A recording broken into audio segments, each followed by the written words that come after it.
भारत की स्वदेशी रक्षा तकनीक का प्रतीक तेजस MK2 भारतीय वायुसेना की ताकत को नई ऊंचाइयों तक ले जाने के लिए तैयार है।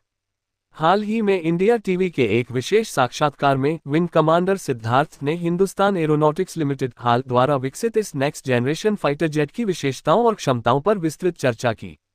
ये जेट न केवल भारत की आत्मनिर्भरता का प्रतीक है, बल्कि वैश्विक स्तर पर भी अपनी ताकत का लोहा मनवाने को तैयार है। तेजस MK2 भारत की नई ताकत। तेजस MK2 तेजस MK1 और MK1 का उन्नत संस्करण है, जिसे 4.5 जोड़ पीढ़ी का मल्टी रोल फाइटर जेट माना जाता है। ये जेट भारतीय वायुसेना के पुराने विमानों जैसे जगुआर, मिराज 2000 और MiG-29 को प्रतिस्थापित करने के लिए डिजाइन किया गया है। विंग कमांडर सिद्धार्थ ने बताया कि तेजस MK2 में कई आधुनिक तकनीकों का समावेश किया गया है, जो इसे फ्रांस के राफेल जैसे विमानों के समकक्ष या कुछ मामलों में उससे भी बेहतर बनाता है। इसका हल्का डिजाइन, शक्तिशाली इंजन और उन्नत हथियार प्रणाली इसे युद्ध के मैदान में एक घातक हथियार बनाते हैं। तकनीकी विशेषताएं।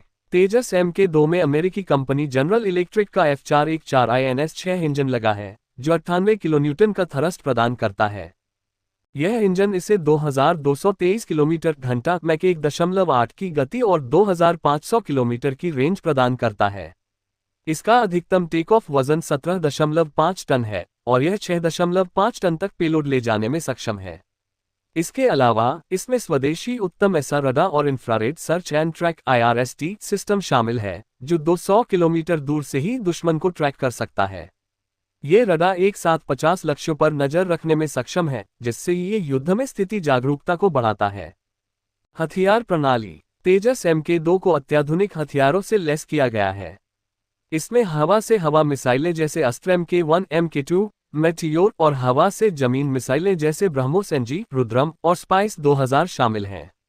विंग कमांडर सिद्धार्थ ने बताया कि ब्रह्मोस NG का एकीकरण तेजस MK2 को राफेल से भी अधिक घातक बनाता है, क्योंकि राफेल में इस मिसाइल को एकीकृत करना संभव नहीं है।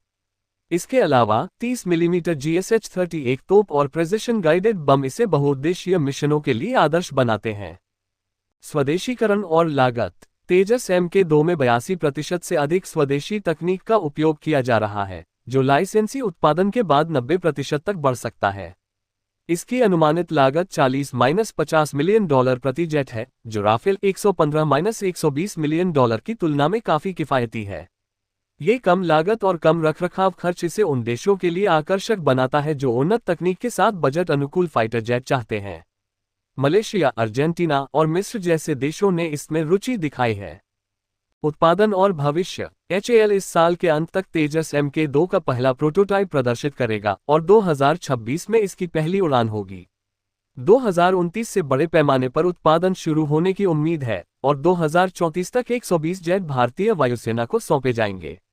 ये प्रोजेक्ट आत्मनिर्भर भारत पहल का हिस्सा है, जिसमें निजी क्षेत्र की कंपनियां जैसे L&T और टाटा एडवांस सिस्टम्स भी शामिल हैं।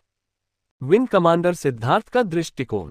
विंग कमांडर सिद्धार्थ ने तेजस MK2 को भारतीय वायुसेना की रीढ़ बताया।